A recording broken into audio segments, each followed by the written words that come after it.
Good evening, ladies and gentlemen, and you're all very, very welcome to The Source this evening, particularly the family of Tom Kiely, who have travelled to be with us. This is Kevin's second time to come to The Source. I think he's subject the last time was the Olympics, and on that Tipperary occasion and the we Olympics. had Tipperary and the Olympics even, there was cheek. Yeah. Tipperary and the Yeah. Olympics, and we had an almost full house. Tonight we have a smaller audience, but we all know the reason for that. So please, Kevin, don't take it as a personal insult that people wouldn't come to hear you talk. I think a thing called COVID has really put us all in our boxes. Anyway, Kevin, as I said, has spoken to us before, but tonight his subject is Tom Kiely, or as we would all know him as the champion. And I think I'll leave the further description of Tom and his life and his career to Kevin. So Kevin, you're very, very welcome. Thanks very, very much. Thank you. I'm delighted to be here. Just to put you in the picture, if you're wondering about my accent, this is what happens when you live 6 miles from County Tipperary and 9 miles from County Cork, but you're a die-hard Waterford man, okay? So I can honestly say I have no axe to grind, no particular angle on supporting Ballynail or Carrick-on-Shore or anywhere else. I'm born and reared in Cappoquin. My closest claim to fame in athletics terms is that I'm born and reared 5 miles from where John Tracy grew up. I know nothing about athletics otherwise. I never took part in athletics, but I have often been fascinated by sports history particularly, and the politics of sports history as much as anything else.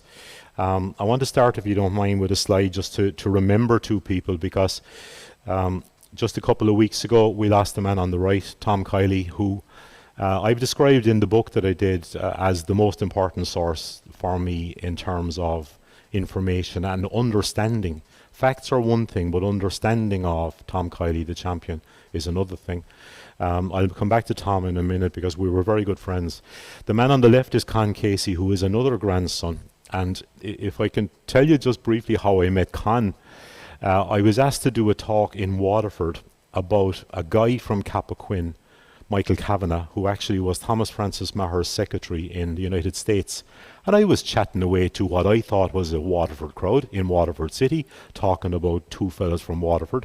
And I made the comment simply, innocently, that it was a fright that there were people from small places all over Ireland who had gone off to America and done amazing things, and they were often not known about at all in their home place.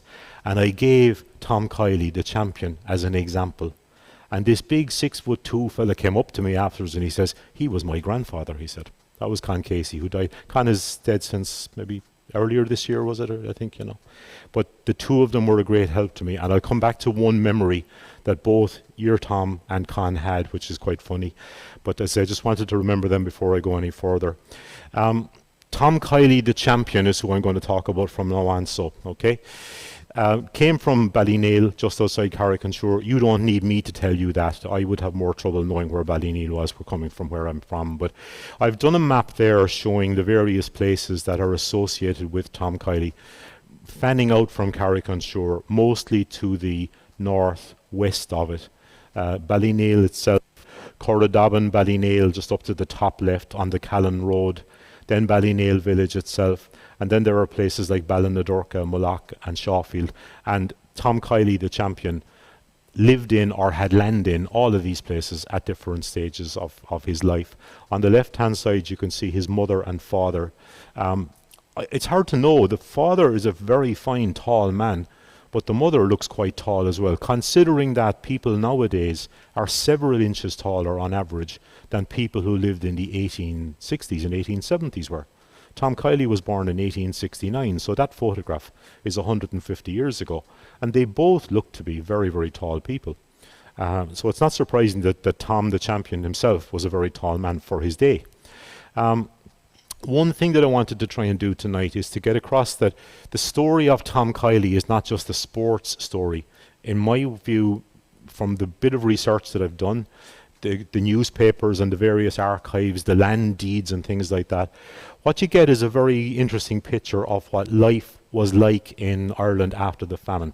So if we picture Ireland, famine has happened in the 1840s, and throughout the second half of the 19th century, there is a gradual change in farming. There's a gradual change, for instance, from tillage to pasture, where the cottiers who were growing potatoes to survive on an acre or a lot less are dying out, or have died out, or are emigrating to the States, for instance, or to England, and the land is becoming more available. So you have the land being occupied by less people and the average size of farms growing. And as a result of that, then, as you move away from potato farming particularly, or crop growing in general, and there's more of an emphasis on cattle rearing. And Tom Kiely, my friend from Lisheen, would have been very strong on the idea that the Kielys always regarded themselves as cattle dealers and cattle rearers as opposed to farmers. Tom the champion was never all that interested in farming work, but cattle dealing was where the family did its business. And that often involved going down to the west of Ireland, down to places like Mill Street, Castle Island, places like that, buying cattle and having them, is it driven or droven? I don't know what way you, but having drovers bring the cattle back, drive the cattle back to South Tipperary, where they would be fattened up on the good land and then sold in the autumn time. And that was the family's business, more than tillage or anything like that was, you know. So you learn a fair bit about life in rural Ireland, and certainly in rural Tipperary, from looking at the story of Tom Kiely. One of the things that Tom from Lisheen would have made the point to me about was that in the Kiely households, the role of women was tremendously important, that they were primarily the workers on the farms, while Tom and others were off buying cattle as young men. It would be the sisters, or it would be the wives, or whatever else, who were at home rearing chickens, feeding the animals, milking the cows, etc. And this is not just my source in Lisheen who's telling me this. If you go to somebody like Professor Joe Lee, who in my view is the greatest historian I've ever come across, he was an absolutely dream man to have lecture to you. But Joe Lee would always have talked about the influence of women after the famine, particularly in things like the Land League, because they were the ones dealing with trying to make ends meet. They were the people trying to rear the family, trying to survive in a decreasing economic climate, you know. So as I say, the role of women in the Kiely households was very, very strong always. I was lucky that Michael McHale in Ballynail gave us access, through Tom again, Tom Kiely's grandson, to the roll books in Ballynail National School, and they also included the payments, because payment by results was introduced in the latter half of the 19th century, and the teacher therefore got a few shillings for every student, every pupil that got a pass in English or in arithmetic or whatever the subjects were, you know. And I could see the records of every pupil in the school from right back in the 1870s up along, you know. I will tell you that Tom Kiely, the athlete's best subject, was easily arithmetic. And that doesn't surprise me, because there's a level, when you look at his sporting performance, there's a level of, how would I put it, kind of understanding of mathematics and angles and velocity and stuff like that that's almost natural to him, you know. In the same way, if you're watching a snooker player today, like somebody like Ronnie O'Sullivan has an understanding of trigonometry that most mathematics teachers wouldn't have. It's just ingrained. So he can actually look at something and gauge the angle that the ball needs to come off the ball cushion in order to hit something 10 feet away. That sort of understanding is what I'm talking about. And certainly the school reports for Tom Kiely would show that kind of natural ability with the maths was part and parcel, you know. I suppose as well we have to remember that there was a huge culture of sport in South Tipperary, particularly in athletics, and I'm going to stress this very strongly. If you look at the time when the GAA was founded, if you look at the decade before it, if you look at the decade after it, the big sport in South Tipperary, as far as I can see, was actually athletics. It wasn't football, it wasn't hurling, it was athletics. There is look at the newspapers, there's absolutely no doubt about that whatsoever in my view. Anyway, one thing that's important to say to you is that if you look at the records of Irish champions, Irish titles in athletics, Tom Kiely, the subject of tonight's talk, is miles ahead of anybody else. I passed the memorial tonight to the second most bemedalled Irish champion of all time, and that's Ned Tobin, whose memorial is below in Ballyluby. When I was coming here tonight, I come up over the V and down through Cloheen and Ballyluby and Cahir. And in Ballyluby there's a huge memorial to Ned Tobin. But Ned Tobin barely had half the Irish titles that Tom Kiely had. Part of the reason for that is that Kiely was brilliant at so many different events. But another part of it is that there were 2 Irish championships. Now, you really need to write a book to explain the difference between in fact, people have written books explaining the difference between the different athletic organisations. You had 2. The GAA was 1. And again, bearing in mind what I said a moment ago, it was called the Gaelic Athletic Association. It wasn't called the Gaelic Hurling Association or Football Association. It was very much meant to be. The football and hurling, as far as I can see, were almost sideline events.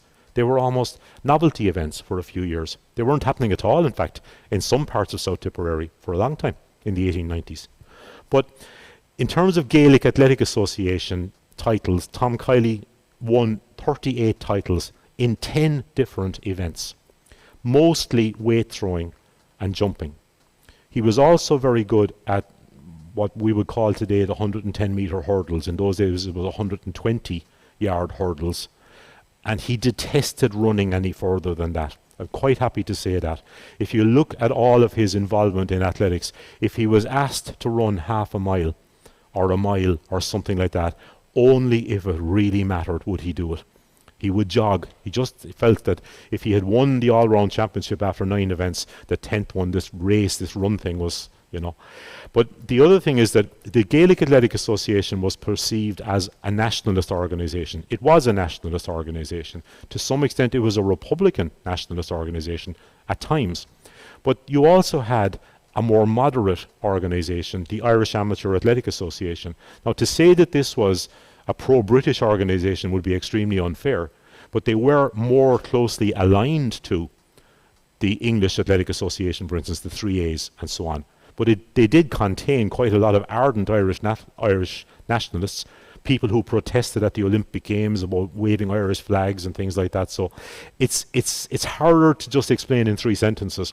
But Tom Kiely took part in Irish Amateur Athletic Association competitions as well and won 15 of their titles. So your total is 43. Am I right? Yeah. And as I say, I think Ned Tobin has something like 20-something titles. So he's miles ahead of any other Irish athlete. If you look at modern athletes, it's a different ballgame again, because the likes of Sonia O'Sullivan might have 10 or 15, and that's the maximum. Modern athletes specialise in events much more. In Tom Kiely's day, he was often criticised for it. He'd have a go at everything. That was the difference. Okay. This belt, it's a bit like the boxing belts that they get nowadays, is inscribed with 2 years when he won the Allround Championship of Ireland, which was a 10-event championship, sort of a decathlon. The 3rd year that he won it, he was given the belt to keep, and he never bothered to get it inscribed. So to this day, there's only the 2 years on that belt, and the 3rd has just been left blank. But he was allowed to keep it. Going all over Munster and into Kilkenny and places like that to compete as a young man, Tom Kiely very, very quickly was proven to be very, very good. There's no question at all about that. There are 2 examples of certificates for achievements in sporting events at various places. The one on the left is the Limerick Amateur Athletic and Bicycle Club, and the one on the right is the Nina Sports. Now, this is to explain where I was coming from about the different political viewpoints of athletics groups. The one on the left is the less nationalistic Irish Amateur Athletic Association, and the one on the right is the GAA. What they both are the best certification that the organisers could give to state that Thomas F. Kiely of Ballynail has broken a world record, sometimes an Irish record, but this kind of certification was required if you were going to submit the evidence of a record being achieved. You had to submit this kind of evidence to, generally speaking, the Amateur Athletic Association of England was the recognised international authority. There was no International Olympic Committee. There was no, what they call nowadays, the International Amateur Athletic Federation. That wasn't in existence then. So the recognising authority was generally the British 3As. The one, I'd like to show you, the one on the left is saying that we, the undersigned, certify that Mr. T.F. Kiely of Carrick-on-Suir threw the 16-pound hammer from a 7-foot circle, a distance of 128 feet 128 feet 9 inches, thus beating all previous records, etc., etc., etc. And they go to great detail to say that the ground was level and all of this kind of stuff. Because if there was any doubt whatsoever that there was some advantage that he gained that shouldn't have been there, the record wouldn't be ratified. And the people signing this, I mean, the top name on the left-hand letter is Charles Barrington, as in Barrington's Hospital. Okay? If you go down a few, you'll see that one of the honorary secretaries, the last named person, is Switzer, of Switzers, which is what nowadays? Brown Thomas, is it? Or I'm gone blank, whatever Switzers became. But like, these are fairly reputable folks who had a name to protect in terms of their reputation. That record was never certified. For some reason, it was never accepted abroad. The one on the right is the Nina GAA Sports, and it's a very similar story. We can verify that this happened, etc., etc., etc. And to the best of my knowledge, that record was never certified. So that the problem is that you will see, I can show you an American newspaper claiming that Tom Kiely broke 40-odd world records. And he may well have done. But the number of them that were actually verified internationally was very few. And unfortunately, by the time an international athletics authority became standard, 1912, Tom Kiely was 43 years of age and he wasn't competing anymore. So that's the reason why you will pick up some books and you'll see Tom Kiely records all over the place, and sometimes you'll never see him mentioned. So that's the dodgy thing. And to add to that, if you take something as simple as one of Tom Kiely's favourite events was throwing the hammer, look at the number of possible ways in which hammer throwing could happen. And every sports meeting that he went to could be different. They could be doing it differently in Carrick-on-Suir to the way they were doing it on the island in Clonmel. And they could be doing it different again above in Cashel. You could have, the handle could be 3.5 feet or 4 feet. The difference, of course, if I don't know much about momentum and fulcrums and stuff, but the longer the handle, the further it's going to go. Generally speaking, the swing is going to be wider. You could have a wooden handle, or it could be wire, or it could be a chain. Even if it was a wire handle, and if the handle had a triangular holder on it, it was less likely to slip out of your hands. So that would give you an advantage. Like I could bore you for Ireland with all of this, but what I'm saying is there's about 12 different versions of throwing the hammer just there alone. And I'm not even including what the Scots used to do, which was barmy stuff. The Scots, the Irish used to swirl around in a circle or take a run. In Scotland, at the Highland Games, for instance, you had to stand on a spot, pick up this sledgehammer and chuck it. You weren't allowed to move. So you had no momentum at all. Which explains why the first time Tom Kiely went to Scotland, he threw the hammer so far that he nearly hit people in the band who thought they were safe at the distance they were at. He threw it about 40 feet further than anybody in Scotland had ever seen. Not a mind done. So that's just me trying to explain. I don't have a technical knowledge of sport, is the honest to God truth, but there are reasons why the records that Tom Kiely set may not appear in record books, but it certainly doesn't mean that he wasn't probably the best athlete in the world for about 10 years. You know, and I've seen Americans say that. You'll hear, there's a BBC commentator who says that in a number of instances. Anyway, one of the wonderful things, and this is thanks to Tom Kiely, my friend in Lisheen, the museum in Clonmel has the scrapbook that Tom Kiely, the athlete, kept. And on the back pages, it's mostly just newspaper cuttings, sports meeting by sports meeting, but on the back page, 3 pages or so of year by year, meeting by meeting, what he won here, what he won there. And it is fascinating stuff. Because he goes in, now this is only for his own use. He wasn't showing this to anybody. This was his own personal record. But he wanted to keep a record of how he was doing, how many trophies he won. Sometimes there were medals, very often there were very practical things that he won. But what you'll find is that he's meticulous in the recording of everything. Even down to the fact that at one stage in Kilmallock, won 5 prizes in the Kilmallock sports, and he lists off what they were: hammer from a 7-foot circle, etc., etc., and dancing competition. So here you have one of the greatest athletes in Ireland and in the world, And he's chucking hammers and throwing 56-pound weights and doing a bit of hurdles and all sorts of things. And somebody probably says to him, Tom, will you have a go at the Irish dancing? And he goes out and does a bit of a set, and he wins a medal in that. This is the kind of character he was. Like, it's hilarious. It's fantastic to see it, you know. So that is an absolute treasure trove of records. That's Tom Kiely's handwriting. What I haven't got here is a picture of, again, something that's fantastic. You know, when the monks long ago in Ireland were writing manuscripts, and they were, manuscripts like the Book of Kells would be in Latin. If the monk who was transcribing the Latin felt that some other monk mightn't understand what this Latin word meant, they would often scribble in a little meaning in Irish. A dlushna in Irish is what they call them, glossary. Tom Kiely used to do that with the actual the newspaper cuttings. If the newspaper cutting, for instance, what drove him bananas was if they got his name spelt wrongly. Everybody that he knew, everybody belonged to him, spelt his name Kiely.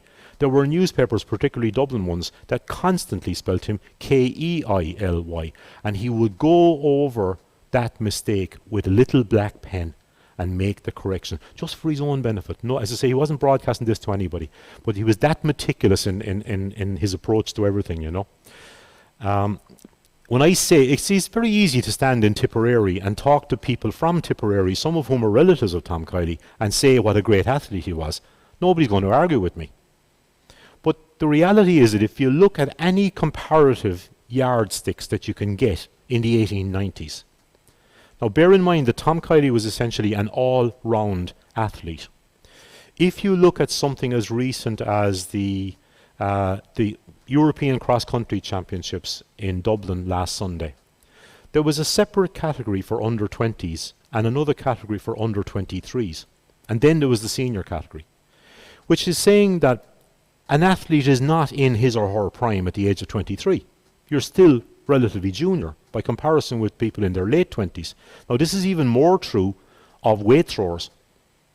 That's one of the reasons why the Munster performance in the rugby at the weekend was so incredible, because they had so many young fellas who couldn't possibly have developed the physique that older athletes would have, and yet they won. But this is Tom Kiely in 1892. He's born in 1869, so he's no more than 23. And on the right-hand column here, you can see his performance in the various events compared to the American all-round champion. So the column in the center is this chap Jordan, his performances in the 1891 all-round championship. Now, as a kind of a historian, I'm being slightly unfair in that I'm comparing an 1892 result to an 1891 result, but I can't do anything about that. Tom Kiely didn't take part in the all-round championship in 1891, and I couldn't get the American figures for 1892. But it's a reasonable comparison, and if you look, they were both taking part in 10 events in this all-round championship, but some of them didn't compare. That was always a problem as well. Sometimes there might be an 800-meter race in an all-round championship, sometimes it might be a mile. So it's very hard to compare performances in some events. But I've got a list of 7 events there. And if you look, long jump, shot put, hammer, high jump, and 56-pound weight, Tom Kiely is well ahead of the American guy. This is the best all-round athlete in America, which I'm telling you, Ireland and America were the 2 best nations at all-round athletics in those days. There's no question about that, and that's not me being Irish. There's no question about that. So what you're looking at is that if Tom Kiely was to compete against the best athlete in America, he would have walloped them. And this is at an age, I don't know what age Jordan was, but Tom Kiely would still have been under 23 at this stage. He'd still have been a junior athlete.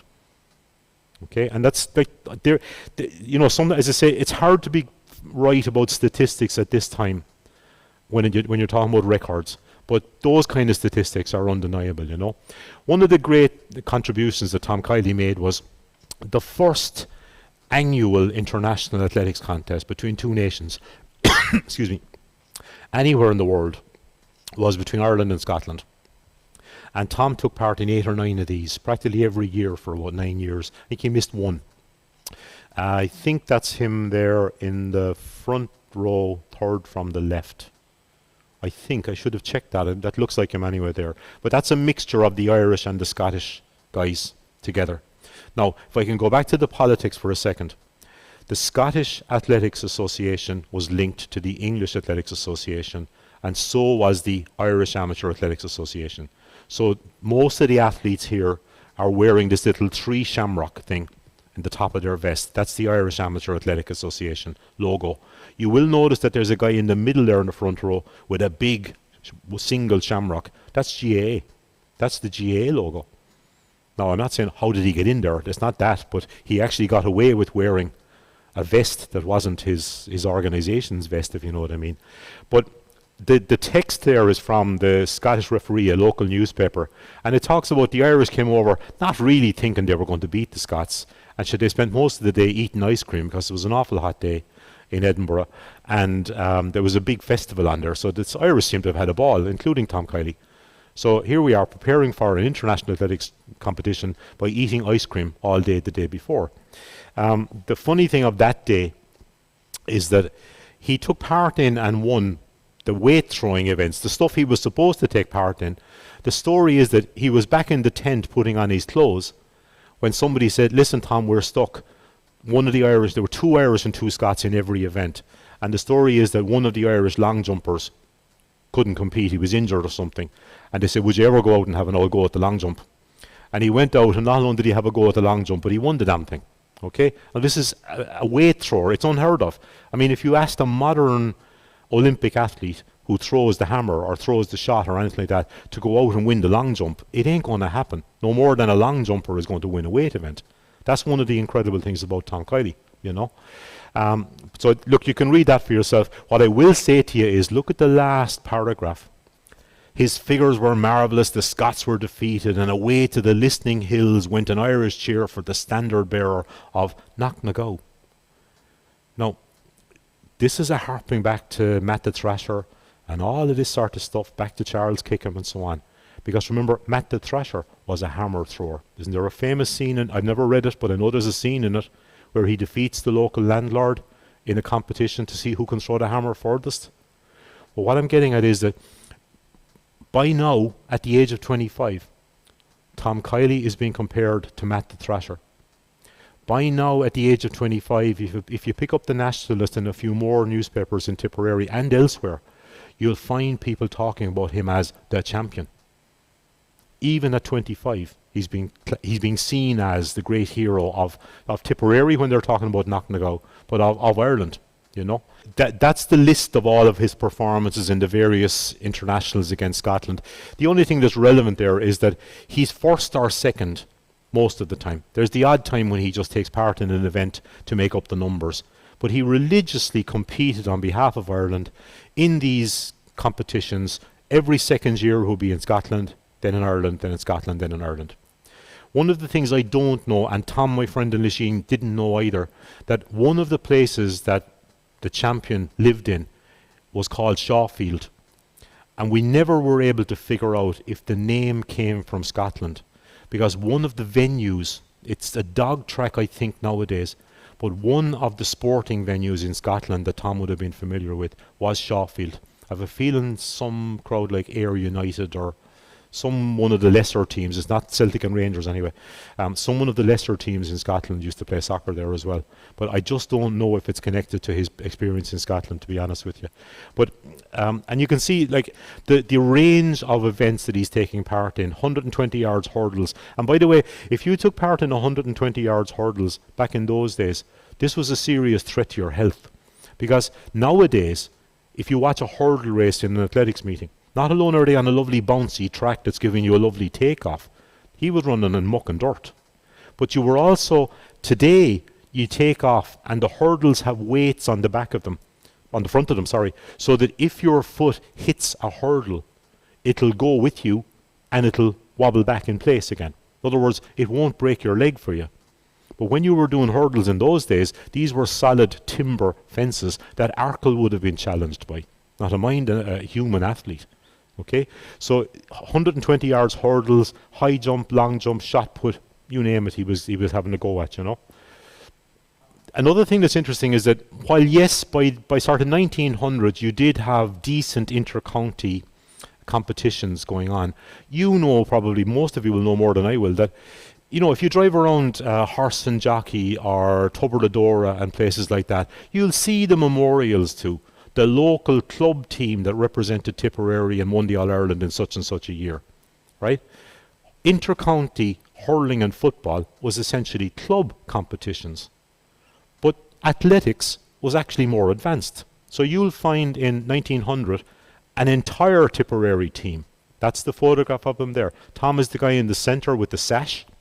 The fella beside him on the left is ginormous, man, from Tom Phelan from Mullinahone.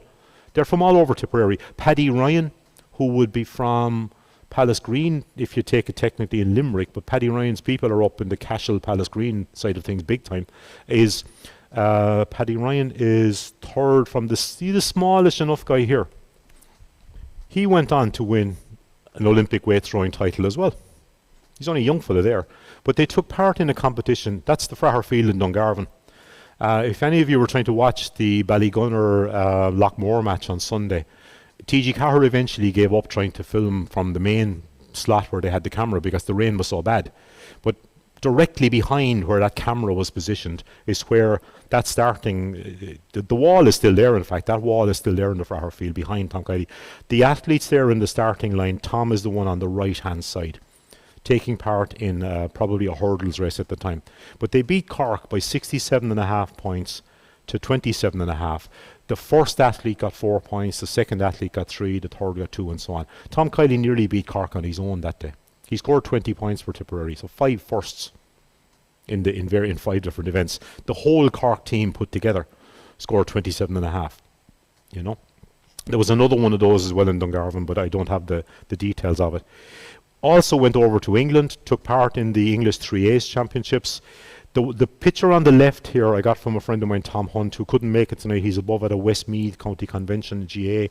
But the one on the left I love, because if you look at the photograph on the left-hand side, it looks like Tom Kiely has only got one leg.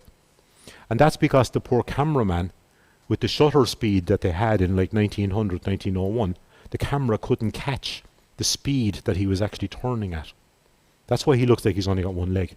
In the centre, you've got an English 3A's championship medal from 1897. And I'm really proud of myself that on the right-hand side, I was able to identify that that's Stamford Bridge, the home of Chelsea Football Club. The reason being that in 1901 or whatever year that was, there was a gasworks right beside Stamford Bridge. And it's the only year that Tom Kiely took part in Stamford Bridge in the English 3A's when he threw the hammer. So that has to be Stamford Bridge as such. The gasworks is long gone now. It's north of the pitch at the moment, where the pitch is at the moment, I think. I'll keep going. Tom Kiely of Ireland, winner of the hammer. This was the fourth of his 5 wins in the championship. He was also runner-up twice, as well as coming second in the 120-yard hurdles in 1898. Kiely won the all-round title, a precursor of the decathlon, at the 1904 St Louis Olympics. The medal winners in the hammer posing for the camera. On the left is Ernest May of Oxford University, who finished second. In the centre, a very sheepish-looking Henry Leake of Cambridge University, who finished third. The winner, Tom Kiely, is on the right.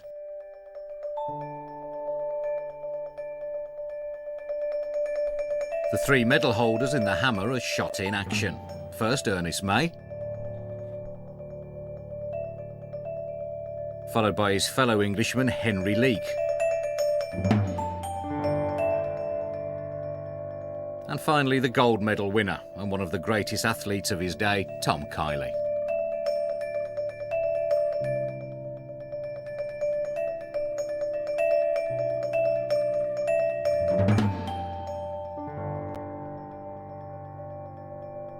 But this is a video showing Tom Kiely throwing the hammer at a 3A's championship in Northampton, I think.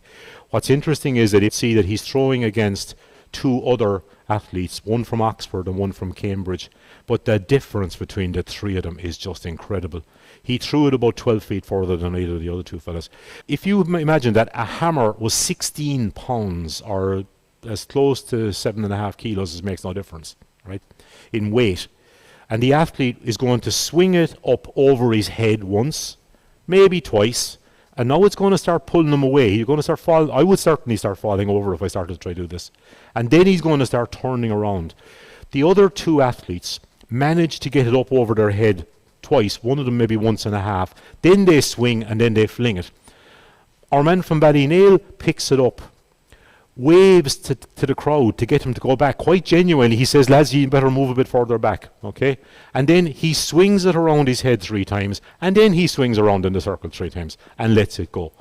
It's incredible strength. And like, he doesn't look like a really strong, powerful man. He's a big, tall man, but he doesn't look like what you'd expect a hammer thrower to look like at all nowadays.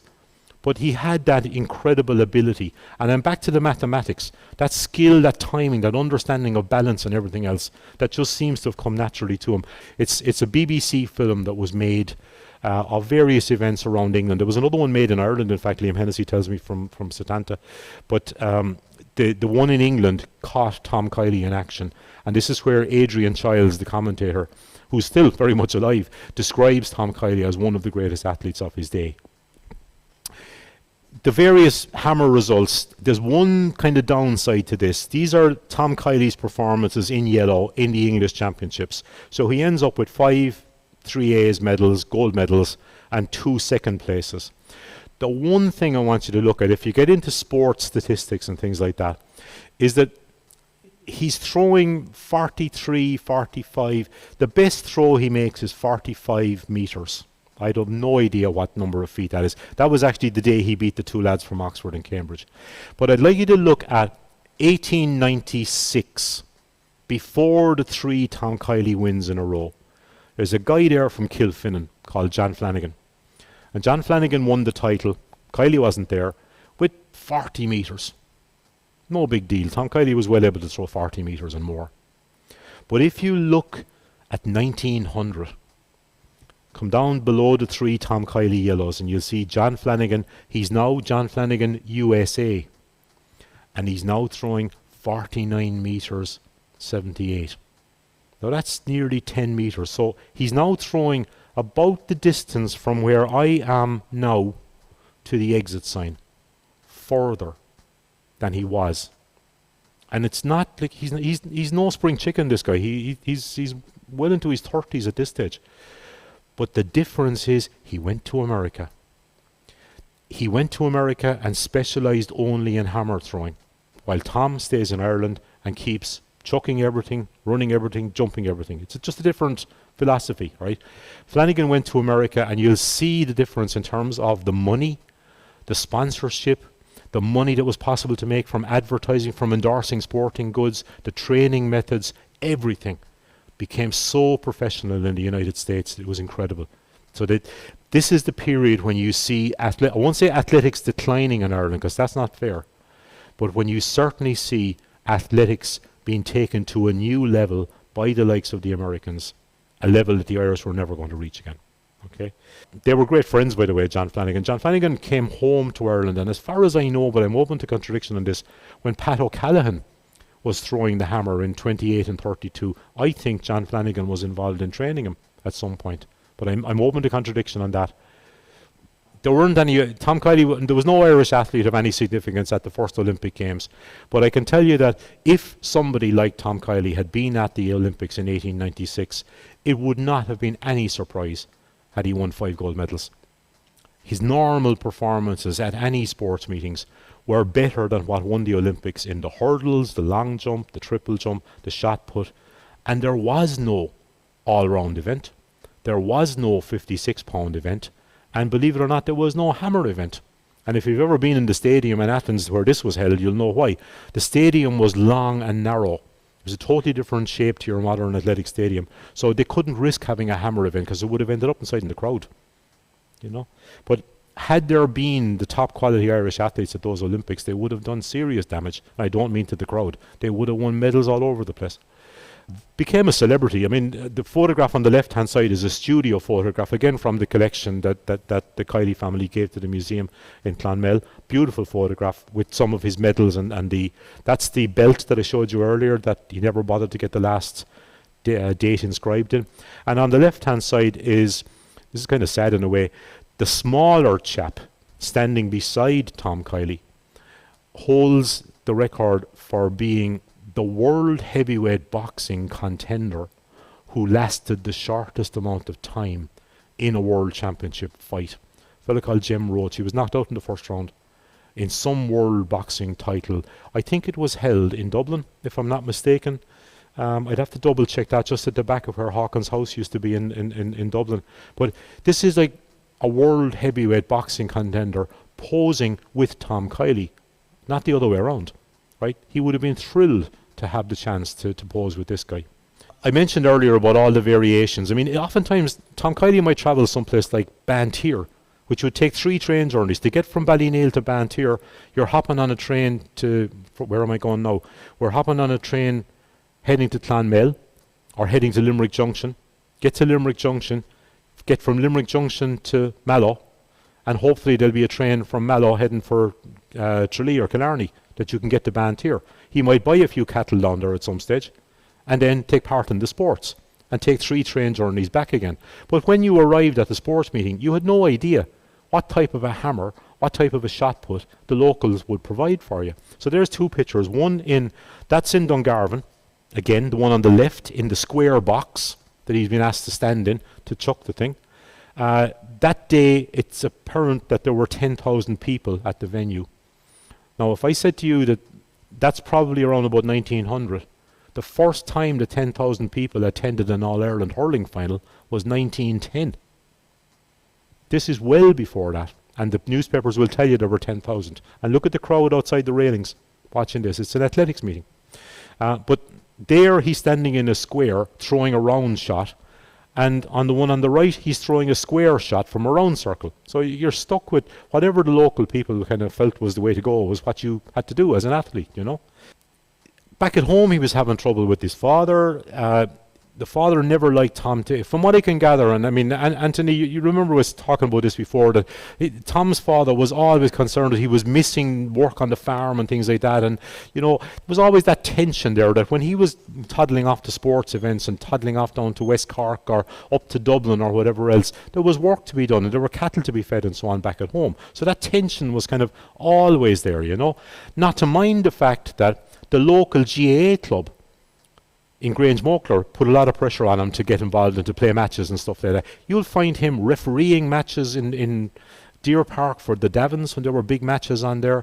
You'll find him togging out for Tipperary down in Tralee in a football match. You know, all sorts of stuff. The one thing I haven't been able to prove, and I have my doubts about it, if you know the novel The Big Sycamore, which was a very big book in the 1950s, written by a priest, he talks about the famous day when Tipperary won a football All-Ireland, and Tom Kiely went off himself, got up early in the morning, went off on a train, got to Dublin and surprised everybody by togging out for Tipperary. I honestly can't find any evidence that that happened. I've looked for photographs, everything and anything, but I don't believe it actually happened. But it is a legend that you'll find. That priest would have been, he wrote under the pen name Joseph Brady, but he was one of the Brown family, as in Cardinal Brown, Maura McEntee and all of those, but I cannot find evidence of it. That family originally came from Mill Street in Cappoquin, by the way. The father of all of those Browns was a school teacher in Modeligo near Cappoquin, and they lived in Cappoquin prior to, if you read Maura McEntee, who died recently, if you read her book about the same age as the state, she talks about the family living in the town and being involved in making barrels and things like that at the time. He had rows with the father as well over the women he was hanging around with. More than once, okay? The father wanted Tom to settle down with a woman who had prospects, we'll put it that way. And Tom, unfortunately, was attracted to and seemed to attract women who hadn't prospects. So that's the only way I can put it. And there were definitely rows over whether there was enough land there and road frontage, and probably all sorts of things came into it. But we used to have a great laugh about that when I was with Tom in Lachine. But one way or the other, he ends up leaving Ballynail after a while, after one row too many with the father, and he ends up in Waterford. Just to remind you that this is the kind of stuff that was going on in America. That picture there is of John Flanagan, the fella that was throwing the hammer further than Tom Kiely, sponsored by the Spalding company, which is still there. Still very much. In those days, it was the big athletic company. There were no Adidas and Nike back in 1900. Spalding were the crowd who made everything. And they still make all the basketballs and all that sort of stuff, but they were huge in athletics. On the right-hand side, you'll see drawings of all the different shapes and sizes of the various implements. The big event really that Tom Kiely is most noted for, I think, is deciding in 1904 that it was about time he went to the Olympics in St. Louis. And he went off, paid his own way. And I know that I at least once, if not twice, gave talks previously, and I said that he probably sold a few prizes that he had won and paid the way across and so on. I don't believe he sold the prizes. Having talked to Tom, he wouldn't have needed to sell the prizes. The Kielys were a well-off family. He was well got in terms of business and buying and selling the cattle. But he made his own way to St. Louis. A friend of his called William Prendergast from Clonmel, who I think might have been on Clonmel Corporation at one stage as a young man. But Prendergast went off to America with the Gaelic invasion in the late 1880s and ended up joining the police force in New York, but also dabbling in property development. Now you got to imagine that Manhattan was basically a few houses, a few streets and a big field up north of it, where Central Park now is and Harlem now is. So Prendergast made a fortune developing property, first of all in Manhattan, and then out into Flushing and places closer to JFK Airport, where it is now. And he looked after Tom Kiely when he got there, and he got a huge welcome in New York from the Irish American Athletic Club. And it is absolutely no exaggeration to say that this was the best single athletic club, not just in America, but probably in the world at the time. I could bore you, I'm watching my time, I could bore you forever about all the fellas in that photograph. But in that picture alone, if you look at the guy in the dark singlet beside the chap in the suit in the second row, 9 Olympic medals won for America. Martin Sheridan came from Bohola, County Mayo. You will see a black Irishman in the second last row. He was John Baxter Taylor. Yes, he was black. He wasn't Irish, I'm only joking. At the time, he was the first black American ever to win an Olympic title. And he was a member of the Irish American Athletic Club, because the posher New York Athletic Club wouldn't have allowed him in. They wouldn't have allowed most of the Irish in either, by the way. Okay, but Tom Kiely was lauded by these. They adopted him as the great hero from Ireland had finally arrived in America. And they had a special day called Kiely Day. And there were thousands of people turned up to celebrate the arrival of the great champion to New York. And he was on his way from there then to St. Louis to take part in the Olympics. You can see there on the bottom line, it talks about Kiely is the holder of 40 world records and the winner of 80 championships and 1,500 prizes. I'm not saying this is fiction, but you could almost make it up how many records anybody held, because of what I was saying to you earlier. It was always open to question. The chances are that Tom Kiely broke records that he was never given credit for. And he may well have been given credit for things that couldn't have been records because of the ground being sloped or whatever else. It's impossible to know. That's a quote from the Gaelic American newspaper, which was John Devoy's newspaper. The main funder of the 1916 Rising owned that newspaper.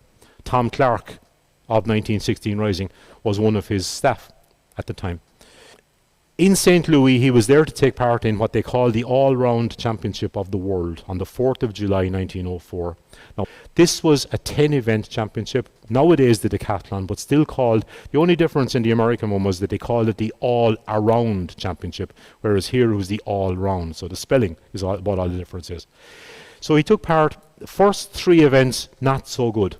He was doing 100 yards, no hurdles. Tom wasn't a great runner. He didn't like it. He wasn't.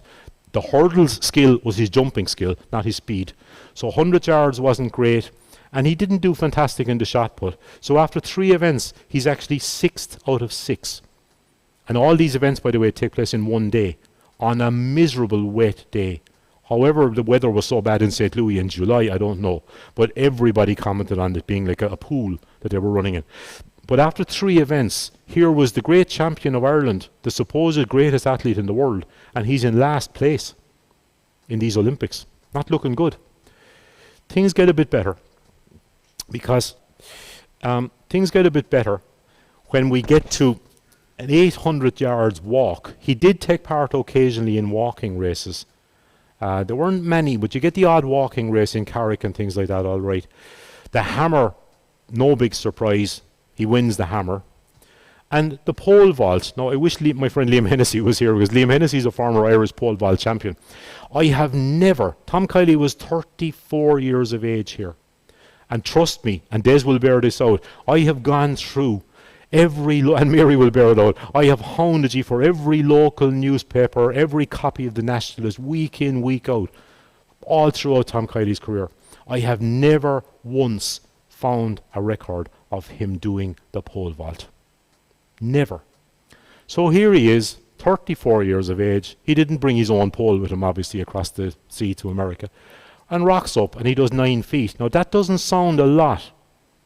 But if I was to tell you that there's a chap there, John Holloway, from up near Bansha. The rest were American. John Holloway did 9.5 feet. So he beats Tom Kiely by that much. John Holloway was an Irish pole vault champion before he went to America. And here's our fella, who, remember, is a hammer thrower and a 56-pound weight thrower and everything else, but he's definitely not a pole vaulter. And he just gets pipped by the Irish pole vault champion. Like, it's remarkable. It's an innate athletic talent that he had. That's pure and simple. Because if you see what he talks about when he talks about his diet, nothing special. He talks about his training. It's don't overdo it, take it easy. There's no question of this man spending hours and hours and hours training. He was too busy doing other things, But the great thing is that by the time we get to 7 events, Tom Kiely is up into 2nd place. He did well in the hurdles, and then the great news is that the last 3 events, well, in fact, 2 of the next events, the 56-pound weight and the long jump, he takes the lead. He's now ahead of all the others. He's so far ahead by the time he does the long jump that the last event, the 1 mile, doesn't really matter. And true to form, Tom Kiely jogs around the track. There's no point in killing himself. All he has to do, and you'll see modern decathletes doing this. If they know they have the event in the bag, and if they know they only have to finish 30 yards behind some other fella in order to win, why kill yourself? And this is exactly what he understood this 120 years ago. So what you'll find is that in the 1 mile event, some fellow won it in 5 minutes 40 seconds. He's actually last in the mile event, but he's still close enough to still win the event. And he's crowned the all-round champion. You know the way, I don't want to be anti-American, but I always love the way the Americans will describe something like the Super Bowl is the World Championship of American football, or basketball is the World Championship in basketball. There was a bit of that with this event, because it was the world, the all-round championship of the world is the title that was given to it. And it was held at the Olympic Games in St. Louis, which was also a world exhibition as such. But he's crowned champion. The guy he beats is actually a Scot, but who's domiciled in America. The next chap, the 3rd fella, is also American. And John Holloway from Bansha should be remembered as finishing 4th. The other fellas dropped out. They were just exhausted from the thing. It was all in one day, as I said to you. Absolute superstar status. You can open any newspaper online that you like, from Kansas to California, and you will see references to Tom Kiely. He's voted the Athlete of the Year in America purely on the basis of one day. Purely on the basis of this. That I can't remember where I got that from, but that's the type of coverage. Wonderful Irish athlete. The photograph there is of one of the Irish groups. Everywhere after the Olympics, he travelled all over America, and everywhere he went, he was lauded and wined and dined by the Irish in various places. He also took part in St. Louis at a special set of Irish sports, just for Irish athletes. Won 5 or 6 medals, and from what I can see, had them stolen, while he left them with somebody to mind when he went wandering around the fair, and he came back and the guy he left them with was gone. So I don't know I think they were the medals, because I've never seen those medals. Thankfully, the Olympic gold medal he didn't have stolen, but that's a detail of him being asked to throw the hammer, and it got caught in an overhead wire, and they had to pay some young fella $1 to go up and climb up the wire and get the hammer down and all. So there's gas stories of his time in St. Louis. But the time in America itself, this is a letter that he wrote back to his sister, Camillus. She was a nun in Dungarvan, in the Mercy Convent in Dungarvan. And it talks about where he was travelling, the places he was visiting. And on the right-hand page, he talks about Larry, his brother. Larry is having a good time this season. This is back at home, where Larry was a really up-and-coming young athlete. he can get into, I'm over here now, he can get into Notre Dame University in Indiana free and get educated to any profession, or I can't read the next word, or turn up and go for the Allround Championship. The point I'm trying to make is that for some reason Tom found his way to South Bend in Indiana, or he met somebody from Notre Dame University and they were offering athletic scholarships in those days. Get an education for free in an American university because you're a good athlete from Ireland. So it wasn't John Tracy and Eamon Coughlin and others who started, and Ronnie Delaney who started that. They were looking for athletes 120 years ago. Now Larry didn't go, but the fact that Tom writes about that is significant. I love this one. This was in Tom's collection in Lachine, actually. The museum didn't have this. The letter is in the museum, but that letter was posted in Chicago, but it was written in St. Louis, which will show you how much traveling he was doing, that by the time he got a chance to post it, he was already hundreds of miles away from St. Louis. He wrote it, but didn't get a chance to post it so he stole, I don't know which way we'll go there, an envelope from the Lindell House Hotel in St. Louis and then posted it in Chicago, because you can see the postmark.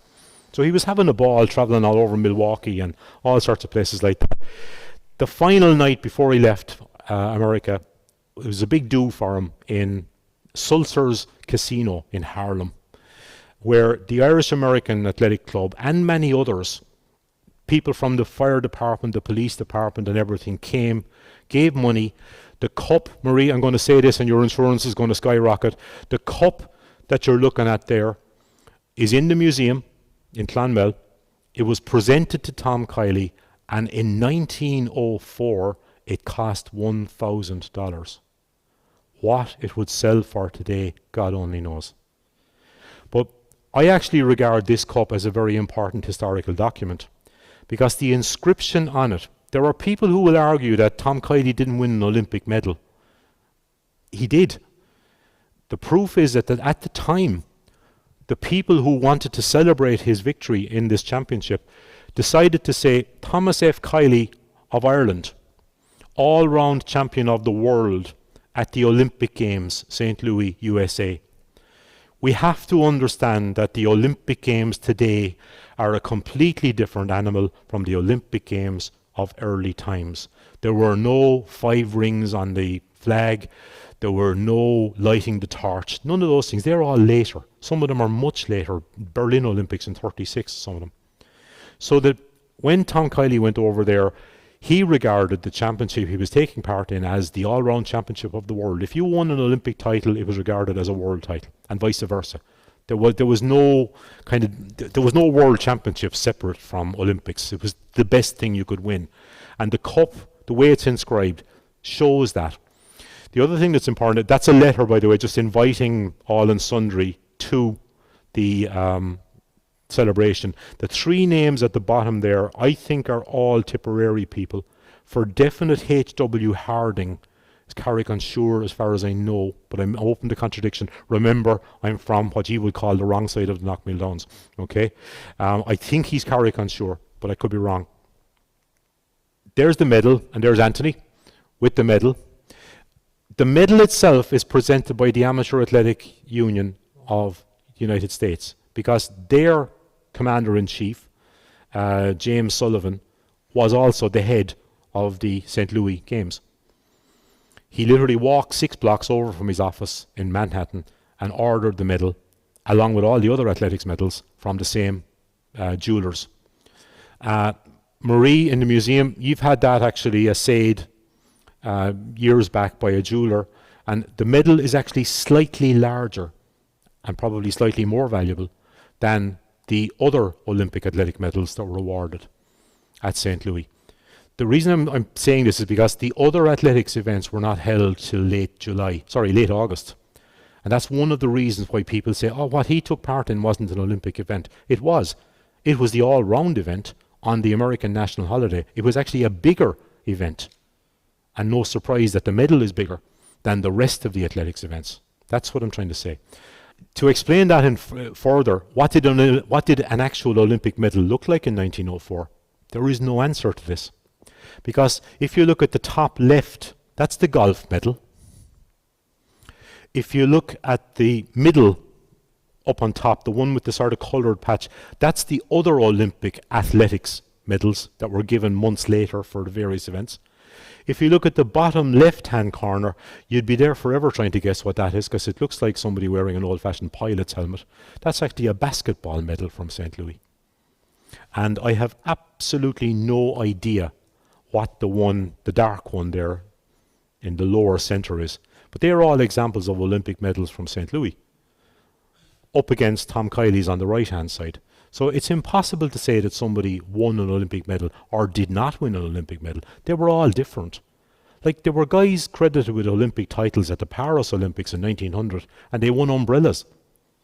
So we need to get away from the idea that if it's not an Olympic gold medal, and if it doesn't say Olympic medal, it's not a proper medal. Tom Kiely's medal says Olympic Games, St. Louis 1904, in the bar up on top of it. And that's the original bar.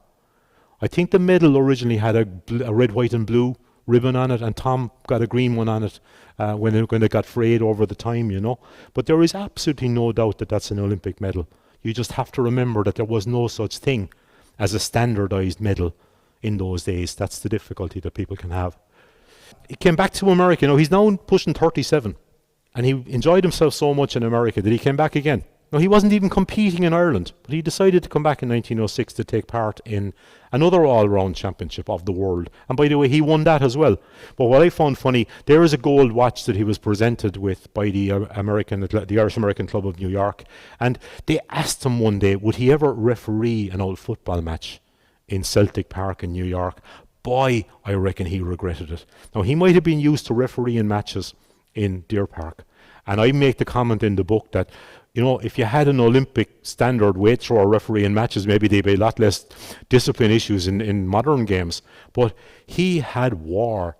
He was asked to referee Tipperary versus Kilkenny. And I can imagine him saying this. He's, no, that's sure, I'm from Tipperary. That wouldn't be fair. And the Kilkenny lads agreed. But of course, the minute the results started to go against them, they didn't agree anymore. And the match ended up not finishing. You know, I can imagine him just saying to hell with this, and he walked off, right? So that was his most unsuccessful sporting venture in New York, trying to referee a football match between Kilkenny and Tipperary. And that's from, as I said, John Devoy's newspaper, 1906. So that's his last foray. Eventually he gets married to Mary. Dad is not happy, and he moves out of Ballynail and moves to Fruit Hill just outside Dungarvan. In fact, one of the last days that Tom and myself went for a spin, we found the house in Fruit Hill that he lived in, looking down over the bay in Dungarvan. He had a great fondness for Dungarvan because a lot of his sporting achievements were in the Fraher field, and he was a very good friend of Dan Fraher, the owner of that field, the pitch in Dungarvan. Did a bit of farming, but got involved in horse rearing particularly. And you'll find that he sold horses to the British Army during the First World War. They used to sell them through, was it Shanahan's? I've lost the name, but one of the horse traders in Kilmac-Thomas, and they'd walk the horses down the back roads from Dungarvan to Kilmac, which is a good, must be 15 miles. And the horses would then get onto the boats in Waterford and be sent off to the Western Front and that. You can't read this, but I laughed myself sick when I saw the census return for Fruit Hill in 1911. They're obviously living in Dungarvan, County Waterford, but if you could read it from the distance, or if you go on the census online and you find the Kiely family of Fruit Hill, you'll see why I'm laughing, because place of birth for Tipperary's champion is given as Waterford. Now, it's clearly the enumerator made a mistake. There's no way that Tom Kiely was saying he was born in Waterford, but I laughed when I saw it, that here was one of the, you know, the kind of... We were getting we were getting a great athlete in Waterford that we didn't know we had, if you know what I mean. But he eventually moves back to the dad died, and he eventually moves back to. Before I get to that, 1908, he's still living in Dungarvan, just married to Mary, and the great champion, the fellow that I showed you in the photograph with the black singlet, who won 9 medals for America, Martin Sheridan, is going home from the London Olympics. So picture the geography. He decides to visit Ireland to see the folks in Mayo before he gets back to New York. And lo and behold, it's announced that there's going to be a great sporting competition in the Fraher Field in Dungarvan between Tom Kiely and Martin Sheridan. Now, folks, you don't have to know anything about sport to figure this one. Tom Kiely was retired. He hadn't competed in a serious event for a few years, apart from being in his late 30s. Martin Sheridan was about 27, absolutely in his prime, and the most famous athlete coming out of these Olympic Games. And they were going to compete in 5 events to decide who was the greatest Irish athlete of them all. There was a no-brainer. There was no way Tom Kiely was going to win this. 10,000 people turned up to see whether it would happen or not. In a nutshell, and much of my time, what happens is that they were all weight throwing events. Now, Tom was clever in that one event that he disagreed with and wouldn't allow happen was the discus. Martin Sheridan was the Olympic discus champion. Nobody in Ireland threw the discus. You'll very rarely see the discus as an event. Weights, yes. This flying plate thing, no. That wasn't an Irish event at all. So the discus wasn't allowed. There were various different weights, shot puts and hammers and so on. Tom Kiely won 2 and Martin Sheridan won 2. So it was all down to this last event. And it was a peculiar thing. I can't remember, was it a 7-pound hammer or something like that? And every throw that Tom Kiely made and every throw that Martin Sheridan made, the referee had a problem. They did it the wrong way. They stepped over the line, something. In other words, he ruled every single one of the 3 throws from either of them as a foul. And therefore, the 5 events was a draw. Now, there was war in Dungarvan because there was a lot of money on this. There were people back in Kiely, there were people back in Sheridan, and none of them won any money. But it was probably a kind of an Irish solution to the problem at the same time, because nobody would have wanted to see Tom Kiely bested by this yank, for want of a better way of putting it, Martin Sheridan. And at the same time, everybody respected what Sheridan had done, So it ended up a draw, but it was a huge, huge event. There were special trains laid on all over Munster and everything else to get to Dungarvan that day in 1908. The picture on the left-hand side, by the way, that's not in the museum in Clonmel. That's from the museum in Dungarvan. They located that. They have another photograph as well, which includes Dan Fraher, but they have 2 beautiful photographs there of the thing. And on the right-hand side, I got that from, I don't know, something like the Freeman's Journal or some one of the papers, in the time. After, he eventually moves back to Tipperary. Doesn't lose his interest in sport, mind you. The Tailteann Games, which were organised in Croke Park, 1924, 1928. Tom is the guy asked to carry the flag. That's him there. So at this stage, if that's 1928 and he's born in 1869, my maths are stink. But he's pushing 60. He's certainly mid-50s, pushing 60. And he's carrying this big tricolour flag, one hand. Now, come on.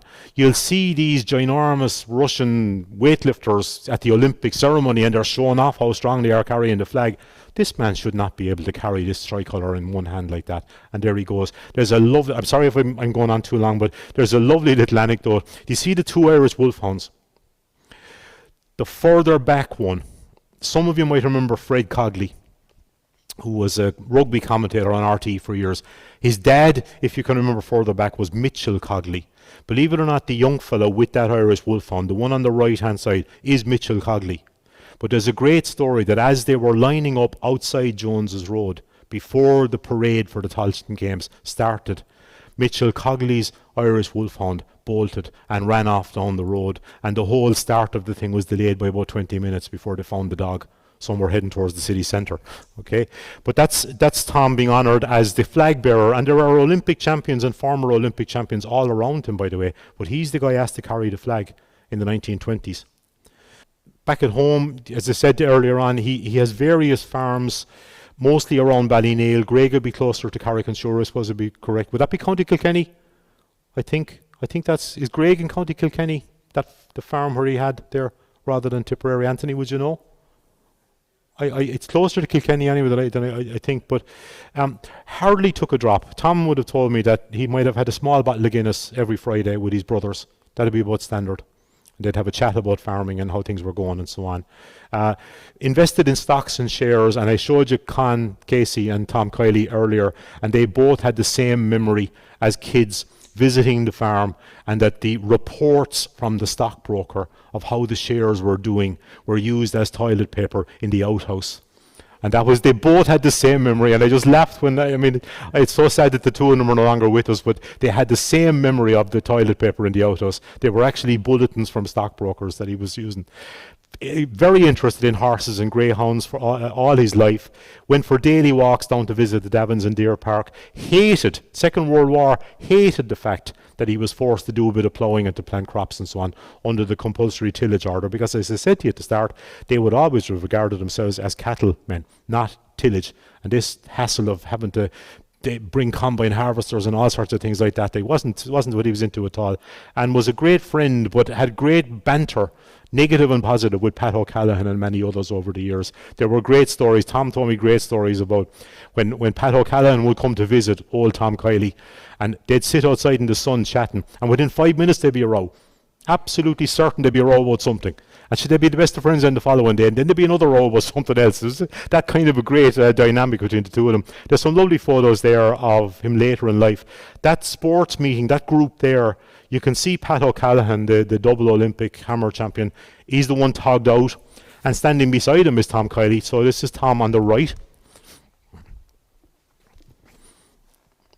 Who else is in that? This is Peter O'Connor. Now, Peter O'Connor, without boring you, Peter O'Connor, Waterford, 4 times broke the world long jump record in the early 1900s, but credited his understanding of how to do the long jump, taking off from a wooden board, to writing a letter to Tom Kiely.